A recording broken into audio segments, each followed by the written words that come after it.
Now, sa buhay po natin meron tayong, pinagkakatiwalaan 'no, isang tao na, mag-aahon sa atin kung tayo man ay may problema at tutulong sa atin kung ang mga challenges sa buhay natin ay talagang napakabigat. Ang Diyos po ang unang makakatulong sa atin kung tayo ay nasa ganyang kalagayan. Ang sabi po niya sa awit, 18:2, "Ang Panginoon ay aking bato at aking kuta at aking tagapagligtas, aking Diyos, aking lakas na aking tinitiwalaan, aking kalasag, at ang sungay ng aking kaligtasan at aking mataas na buog." Napakaganda po, no? Maaasahan po talaga natin. Yan po yung pangako ng ating Panginoon. Isang ganap na proteksyon, lakas, pagliligtas sa lahat po ng lubos na nagtitiwala sa Kanya. Now dito po sa sinulat ni David, ang awit 18, matapos ang mga taong puno ng pagtakbo, yung pagtatago at pakikipaglaban at paghihintay. Yan po yung naranasan ni David, no? Sa mga yumib, yung mga pagtataksil ng kanyang mga kasama, may mga takot at mga digmaan. Ngunit nung ikwinento po ang kanyang buhay, hindi po niya pinalaki ang kaaway, pinalaki po niya ang Panginoon. Yan ang napakaganda. Sasabihin po natin, my problems are big, but God is bigger, no? Sinagot po dito sa awit ang isang tanong na laging napapanahon sa atin.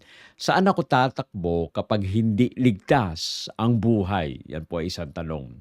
Now, malinaw po na sagot ni David, tatakbo ako sa Diyos. Ang sabi po sa Patriarchs and Prophets, page 728, sa bawat panganib at bawat kagipitan, ang Diyos ay kanlungan ng kanyang bayan. Kaya nga po, no, ang ating Panginoon, maaari po nating lapitan. Maaari tayong magtago sa ating Panginoon dahil tayo ay safe. Kumbaga, kung tayo ay nasa Panginoon, we are in the safe place. Now, tingnan po muna natin ulit yung ating pong teksto. So, Psalm 18:2. The Lord is my rock and my fortress, and my deliverer, my God, my strength, in whom I will trust, my buckler, and the horn of my salvation, and my high tower. Napakaganda. Pinakita po dito kung ano ang ating Panginoon. Siya po ang ating pong kuta, no? Siya po ang tagapagligtas, no?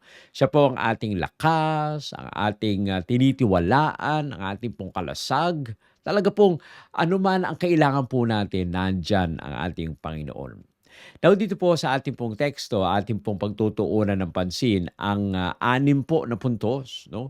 At gagamitin po natin yung word na refuge, no? Yung ating acronym ay refuge, R-E-F-U-G-E,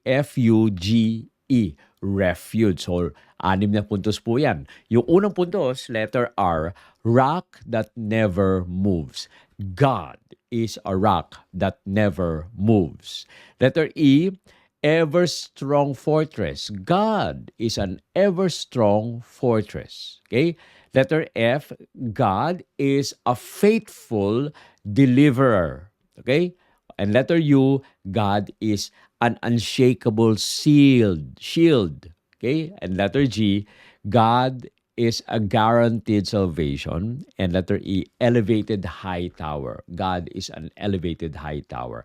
So, ito pong 6 na punto sa ating pong pagtutuunan ng pansin. At nawa, ito po ay tumanim sa ating pong puso, no?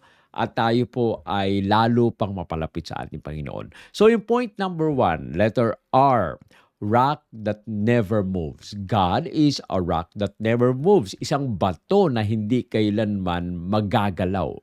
The Lord is my rock. No? Ang Panginoon ay aking bato. Alam niyo po, ang bato ay sagisag ng katatagan, no? Yung pananatili, at ito po ay sagisag po ng pagiging maaasahan. Maaari pong hindi matatag ang buhay ni David, ngunit hindi kailanman nagbago ang kanyang Diyos. Hindi po nagbabago ang Diyos dahil sa sitwasyon. Siya po ay steady lamang at hindi po siya natitinag. Yan. Sabi po sa Psalm 62:6, He only is my rock and my salvation. Ang Diyos lamang ang ating bato at ating pong kaligtasan. Napakaganda po, no, na ang mga pangako ng ating Panginoon ay talaga pong maaasahan po natin, ang mapanghahawakan po natin. Sabi pa sa Matthew 7:24-25, founded upon the rock. No? Tayo po ay itinayo sa ibabaw ng bato. Ibig sabihin kahit anong baha, kahit anong lindol, no, tayo po ay hindi matitinag sapagkat tayo ay nasa ating Panginoon.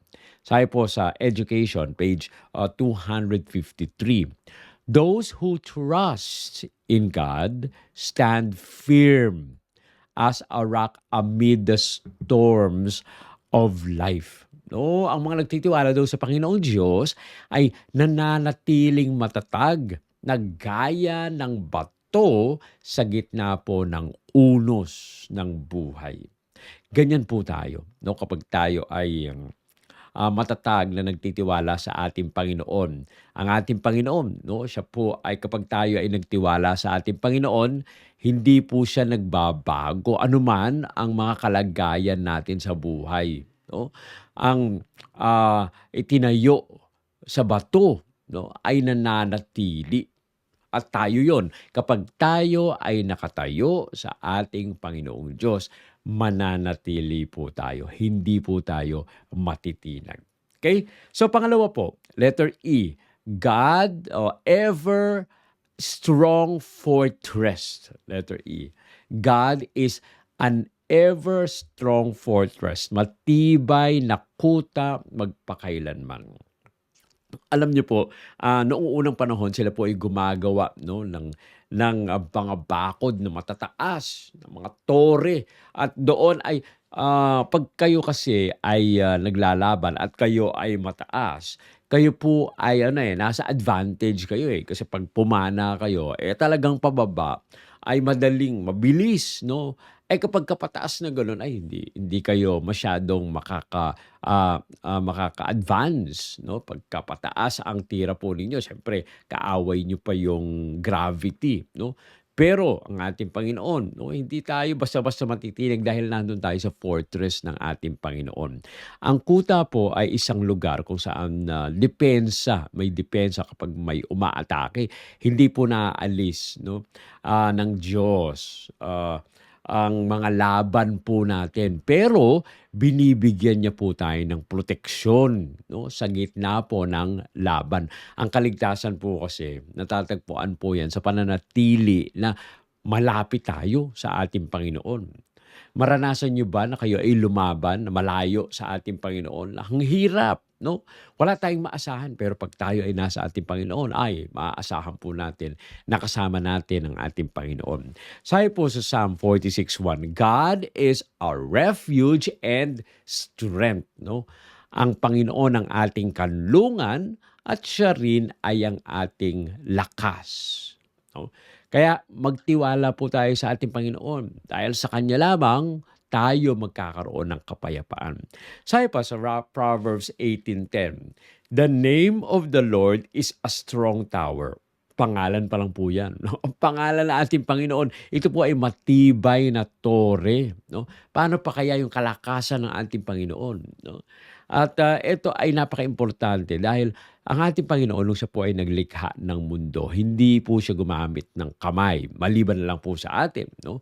Ang sabi niya, magkaroon ng kalawakan. Nagkaroon ng kalawakan. Nagkaroon ng mga lumalangoy sa tubig. No? Nagkaroon iba-iba, hindi lang isa. No? Hindi lang niya sinabing magkaroon ng tilapia. No? Hindi, maaaring mangyari, tilapia lang ang nandun. Puro tilapia. Pero ang sabi po doon, magkaroon ng lumalangoy, no, sa tubig. Napakarami po ang nangyari na nagawa ng ating Panginoon. Iba-iba. Magkaroon ng gumagapang, no, sa lupa. Oh, iba-iba rin po 'yan. Kaya ang ating Panginoon talaga maaasahan po natin, 'no. Huwag po tayong magduda sa ating Panginoon. Ang sabi po sa Steps to Christ, page 70, God is a strong defense to those who put their trust in Him, 'no. Ang ating Panginoon ay matibay na pananggalang sa lahat ng mga nagtitiwala sa Kanya. Kaya naman kapag tayo po ay spiritual po na tayo po ay inaatake, huwag po tayong tumakbo papalayo. Tumakbo tayo papasok, no, sa kuta ng ating Panginoong Diyos. Siya po, no, ang ating pong maaasahan. Siya mismo ang tutulong sa bawat isa sa atin. Okay? Ang pangatlong puntos po, letter F, faithful deliverer, no? Tapat na tagapagligtas. Ang sabi po dun sa text, and my deliverer. Okay? Ang ating Panginoon, no, hindi po lamang siya nag-iingat, no, sa atin, nagliligtas din po siya sa atin. Kung tayo ay madapa o tayo ay mahulog sa kung saang lugar, no? Katulad po 'yan ng ano, no, yung pastol, no, na yung kanyang isang tupa na nawala, no? Magkasama 100 ang kasama niya nung siya po ay pumando na, no, sa bahay nila. Binilang niya 1, 2, 3, 4, 5, 99 lang. Oh, iniwan ng pastol yung 99. Alam niyang ligtas sila na walang mangyayari. Siya po ay naglakbay pabalik doon sa kanilang pinuntahan, no? At nakita niya yung kanyang tupa na hulog, no? At kailangan niyang iligtas. Ganyan din ang ating Panginoon.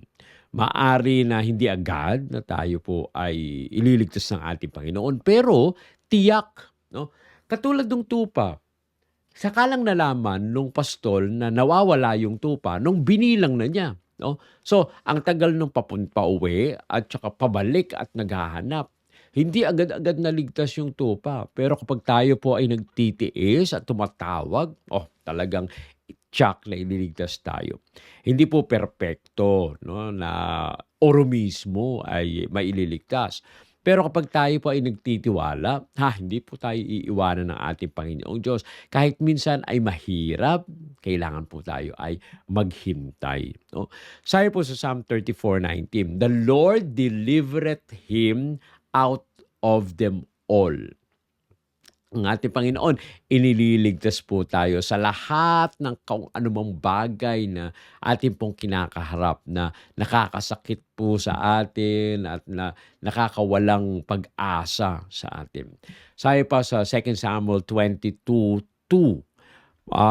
sabi po doon ay kapareho, no, yung sa patotoo ni David na ang ating Panginoon ay nagliligtas sa bawat isa sa atin. Sabi sa Prophets and Kings, page 176, God has never failed to deliver those who put their trust in Him, no? Hindi po kailanman nabigo ang ating Panginoong Diyos na iligtas yung mga nagtitiwala sa Kanya. Kaya yun pala ang ating pong kailangang gawin, no? Yung magic word or magic action ay magtiwala tayo sa ating Panginoon. Tayo po ay ibigay natin ang ating pong trust, no, sa ating Panginoon. Huwag po tayong sumuko sa gitna po ng mga kaguluhan. Tayo po ay magtiwala, no? Dalubhasa po ang ating Panginoong Diyos sa Kanya pong pagligtas sa tamang panahon. Maari na hindi sa panahon natin, kundi sa tamang panahon na tayo po ay ililigtas dapat ng ating Panginoon, ay ililigtas tayo ng ating Panginoon. Kailangan na po natin na maghintay, no, sa oras ng ating Panginoon. Okay? Now, ang sabi naman sa pang-apat na puntos po natin, so meron po tayong 6 na puntos. Letter U, unshakable shield of faith. No?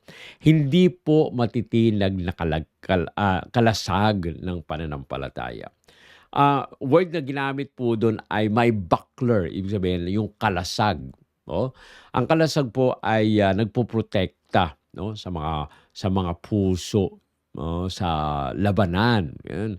Iniingatan tayo ng Diyos actually laban po sa takot, yun sa pag-aalinlangan at yung mga paratang ng mga kaaway 'no. Minsan minsan po ay ano, hindi talaga ano, lakas na labanan. Sometimes psychological 'no. Kapag 'pag tayo po ay nawawalan ng loob, 'yan, nawawala tayo ng tiwala sa ating Panginoon. Kailangan po 'no, yung tiwala ay maging malakas dahil ito po ang nagpapagana doon sa proteksyon natin na binibigay sa atin ng ating Panginoon. Huwag po nating alisin yung ating pong pagtitiwala sa ating Panginoon. Lagi po nating alalahanin yung mga pangako ng ating Panginoon. Sabi po niya sa Genesis 15:1, I am thy shield. No? Ako ang inyong kalasag. Ang Panginoon na mismo ang nagsabi po niya. No? So wag po nating pagdudahan yung salita ng ating Panginoon dahil hindi pa nagkulang ang ating Panginoon sa atin. At hindi po siya nagsinungaling sa atin. Yung kanyang sinabi, yung kanyang ipinangako, ito po ay kanyang ginagawa at ito ay nangyayari. Sabi pa sa Ephesians 6:16, the shield of faith, no, ang ating Panginoon siya ang kalasag na ating pong pananampalataya. Kung titingnan po natin ang pananampalataya sa Diyos, ang pananggalang po natin, pananggalang ng ating pong kaluluwa sa mga bagay-bagay na makakasira ng ating pong relationship sa ating Panginoon. So, sa araw-araw po natin na pamumuhay, no, lagi po nating itaas yung ating pong kalasag ng pananampalataya, no. Sa pamamagitan po ng pananalangin palagi, no. Gumagana po kasi yung proteksyon ng ating Panginoon kapag tayo po ay nagtitiwala ng lubos sa Kanya, no. So yan po ang napakaimportante, magtiwala tayo sa ating Panginoon. Okay? So yung number 5, no? Letter G, guaranteed salvation and strength, no? Tiyak na kaligtasan at lakas. Sabi po dun sa text, the horn of my salvation, no? Siya po ang sungay ng aking kaligtasan. Pag sinabi pong sungay, ito po ay sumasagisag sa kapangyarihan at saka tagumpay, no? Dahil po ito yung pinapanglaban, no? Hindi po tayo mahina kapag meron tayong kalasag, no? At tayo po ay binibigyan ng ating Panginoong Diyos ng kaligtasan. Ito po yung kapangyarihan at yung kaganapan ng pangako ng ating Panginoon. Alam niyo po, kasama sa kaligtasan ang pagliligtas ngayon at yung pag-asa ng walang hanggan. So, yung sinabi po sa atin na hindi tayo iiwanan, tayo po ililigtas ng ating Panginoon, hindi lang po ito yung pangako ng ating Panginoon sa pangalawang pagbabalik niya. Ngayon, kapag tayo po ay tumawag sa ating Panginoon, mararanasan po natin yung kaligtasan ng ating Panginoon. Mararanasan po natin yung pag-iingat ng ating Panginoon. Yun po ay hindi para bukas o sa susunod. Although ang pangako ng ating Panginoon meron din yung bukas, no? Pero meron pa ring mangyayari sa pangako ngayon. Ang sabi po sa Lucas 1:69, no? A horn of salvation for us. Ang sungay ng kaligtasan para sa atin. Yan po ay matatanggap natin sa ating pong buhay ngayon kapag tayo ay nagtitiwala. Kasi po pag nagtiwala tayo ngayon sa ating Panginoon, hindi yung tiwala na yun o yung sagot ng ating Panginoon ay para sige, next pagbabalik ay mararanasan mo na yan. Hindi po. Ngayon agad ay mararanasan ang kaligtasan ng ating Panginoon. Sabi pa sa Romans 8:31, if God be for us, no? Kung ang ating Panginoon ay nasa panig po natin, sino pa ang ating po magiging kalaban? Although nandiyan ang kaaway. Talagang pinipilit niya na tayo po ay ibagsak. Pero ang ating Panginoon, kung siya ang hahawak sa atin, walang kapangyarihan ang kasalanan o yung kaaway sa ating pong buhay dahil ang ating Panginoon ang magtatanggol sa bawat isa sa atin. Ang sabi po sa Steps to Christ, page 64, the power of God is pledged for the salvation of every believing soul, no? Ang pangako daw ng ating Panginoon ay kapangyarihan, no? Para sa ikaliligtas ng mga sumasampalataya sa Kanya. Ganda po, no? Kung tayo ay isasampalataya lamang sa ating Panginoon, meron tayong kaligtasan na mararanasan ngayon, meron tayong kapayapaan na mararanasan ngayon, tutulungan, aakayin, gagabayan tayo ng ating Panginoon.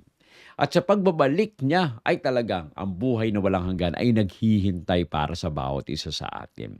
Kaya nga mamuhay po tayo na may kumpiyansa, hindi po sa takot, no?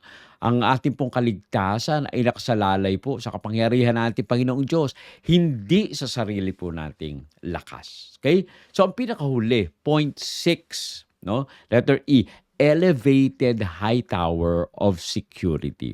Ang sabi po doon, and my high tower, no, ang aking mataas na muog. Alam niyo ba, iingatan ng ating Panginoon ang mataas na muog, no? Maaring mga tao, maraming gumawa ng ganyan, no? Pero pag nagkaroon ng panganib, wala nang ibang power na magliligtas. Pero sa ating Panginoon, pinoprotektahan tayo. Binibigyan po niya tayo ng tamang pananaw, no? Mula po sa pananaw ng Diyos. Atin pong nakikita rin, no, ang pananaw ng ating Panginoong Diyos at nawawala po yung ating takot. No?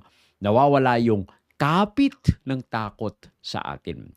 Nausahay po sa Psalm 61:3, a strong tower from the enemy, no? Isang matibay na tore laban sa kaaway. Yan po ang pangako ng ating Panginoong Diyos. Kaya kung kayo na overwhelmed sa mga problema sa buhay, magtiwala tayo sa ating Panginoon.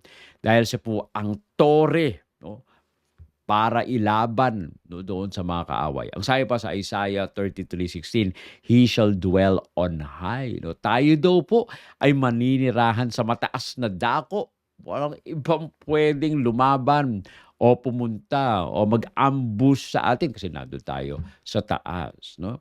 Sabi pa sa Education, page 255, in God, the believer is lifted above fear and danger. No? Sa Diyos, ang mananampalataya ay itinataas mula sa takot at panganib.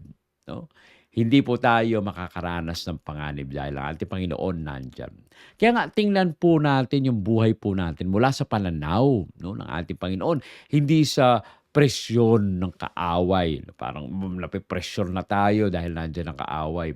Pag dumating yung kaaway natin, parang napapaatras tayo. No? Magtiwala po tayo sa ating Panginoon dahil iaangat po tayo ng ating Panginoon at tayo po ay gagabayan. Kaya nga, dito po sa awit sa Psalm 18:2, tinitiyak po ng ating Panginoong Diyos na ang lahat ng ating pong kailangan sa oras ng kagipitan ay Kanya pong ibibigay sa bawat isa sa atin. Tandaan po natin yung ating acronym refuge. Meron tayong refuge. Ang ating Panginoong Diyos, ang ating pong refuge. Letter R, rock that never moves. Ang ating Panginoon, ang bato na hindi kailanman gumagalaw. Letter E, ever strong fortress. Ang ating Panginoon, matibay na kuta. Okay? Letter F, ang ating Panginoon is the faithful deliverer, no? Tapat na tagapagligtas. Okay? Letter U, unshakable shield. Ang ating Panginoon ay hindi natitinag na kalasag, no?